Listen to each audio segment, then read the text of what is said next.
ഇന്ത്യയിൽ satellite broadband സേവന licence ലഭിക്കുന്നതിനുള്ള സുരക്ഷാ നിബന്ധനകൾ അംഗീകരിക്കാൻ തയ്യാറാണെന്ന് എലോൺ മസ്കിന്റെ സ്റ്റാർലിങ്ക്. ഇതോടെ സ്റ്റാർലിങ്കിന് രാജ്യത്ത് പ്രവർത്തിക്കാനുള്ള അനുമതി നൽകുമെന്ന സൂചനയും ശക്തമായിരിക്കുകയാണ്.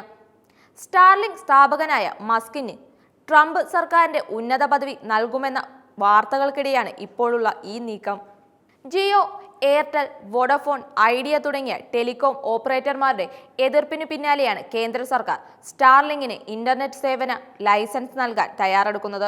ഇന്റർനെറ്റ് ഉപഭോക്താക്കളുടെ വിവരങ്ങൾ ഇന്ത്യയിൽ തന്നെ സൂക്ഷിക്കണമെന്നും അന്വേഷണ ഏജൻസികൾ ആവശ്യപ്പെട്ടാൽ പങ്കിടണമെന്നും അടക്കമുള്ള നിബന്ധനകൾ അനുസരിച്ചാൽ മാത്രമേ ടെലികോം മന്ത്രാലയത്തിന്റെ സാറ്റലൈറ്റ് ലൈസൻസ് അനുമതി ലഭിക്കുകയുള്ളൂ. ഇതിനായുള്ള global mobile personal communication by satellite service ലൈസൻസിന് 2022 അപേക്ഷിച്ചെങ്കിലും സർക്കാർ അനുമതി നൽകിയില്ല.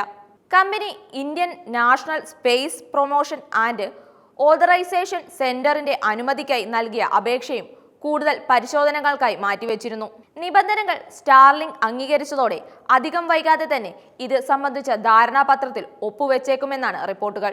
തുടർന്ന് ഇന്റർനെറ്റ് സേവനങ്ങൾ നൽകുന്നതിനുള്ള ട്രയൽ സ്പെക്ട്രം അനുവദിക്കുന്നതിലേക്കും സർക്കാർ കടക്കാൻ ഒരുങ്ങുകയാണ്. സ്റ്റാർലിങ്ക് എന്ന ലോകത്തിലെ എല്ലാ കോണിലും ചെലവ് കുറഞ്ഞ ഇന്റർനെറ്റ് ലഭ്യമാക്കാൻ എലോൺ മസ്കിന്റെ ഉപഗ്രഹ കമ്പനിയായ സ്പേസ് എക്സ് വിക്ഷേപിച്ച ഒരു കൂട്ടം ഉപഗ്രഹങ്ങളാണ്. 42,000 ഉപഗ്രഹങ്ങളടങ്ങിയ മെഗാ കോൺസ്റ്റലേഷൻ സ്ഥാപിക്കുകയാണ് കമ്പനിയുടെ പ്രധാന ലക്ഷ്യം. 6,426 ഉപഗ്രഹങ്ങളാണ് സെപ്റ്റംബറിലെ കണക്കനുസരിച്ച് ഇതിലുള്ളത്. കേബിളുകളിലൂടെ ലഭിക്കുന്നതിനേക്കാൾ 10 മടങ്ങ് വേഗത്തിൽ ലോകത്തെവിടെയും ഇന്റർനെറ്റ് ലഭ്യമാക്കാൻ ഇതിലൂടെ കഴിയും. 100ഓളം രാജ്യങ്ങളിൽ സ്റ്റാർലിങ്ക് ഉപഗ്രഹ ഇന്റർനെറ്റ് സേവനം നിലവിൽ നൽകുന്നുണ്ട്. ലേലത്തിലൂടെയായിരുന്നു ഇന്റർനെറ്റ് സേവനങ്ങൾ നൽകുന്നതിനുള്ള സ്പെക്ട്രം അനുവദിച്ചിരുന്നത്. എന്നാൽ പുതിയ സാറ്റലൈറ്റ് ബ്രോഡ്ബാൻഡ് സ്പെക്ട്രം അലോക്കേഷൻ രീതിയിൽ വിതരണം ചെയ്യാനാണ് കേന്ദ്ര സർക്കാർ തീരുമാനിച്ചിരിക്കുന്നത്. ഇത് സ്പേസ് എക്സിന് അനുകൂലമാണ്. എന്നാൽ രാജ്യത്തെ ടെലികോം ഭീകരന്മാരായ റിലയൻസ് ജിയോ, ഭാരതി എയർടെൽ എന്നിവർക്ക് ഇതൊരു വൻ തിരിച്ചടിയാണ്. സ്പെക്ട്രം ലേലം ചെയ്യാതെ കുറഞ്ഞ നിരക്കിൽ അനുവദിക്കാൻ കേന്ദ്രം തീരുമാനിച്ചാൽ മസ്കിന് ഇന്ത്യൻ വിപണിയിൽ വലിയ പണിയില്ലാതെ കടന്നുകൂടാം.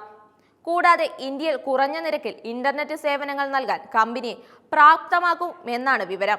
ഇതോടെ ജിയോയ്ക്കും എയർടെലിനും നിരക്ക് കുറയ്ക്കേണ്ടി വരുമെന്നാണ് പ്രതീക്ഷ. അതുപോലെ ഒരു ഡിഷ് ആന്റിനയും റൂട്ടറും ഉണ്ടെങ്കിലും ഏതു കോണിലും ഇന്റർനെറ്റ് ലഭിക്കുമെന്നായതോടെ ഇന്ത്യൻ കമ്പനികൾക്ക് വലിയ തോതിൽ ഉപഭോക്താക്കൾ നഷ്ടമാകുമെന്നും സൂചനകളുണ്ട്.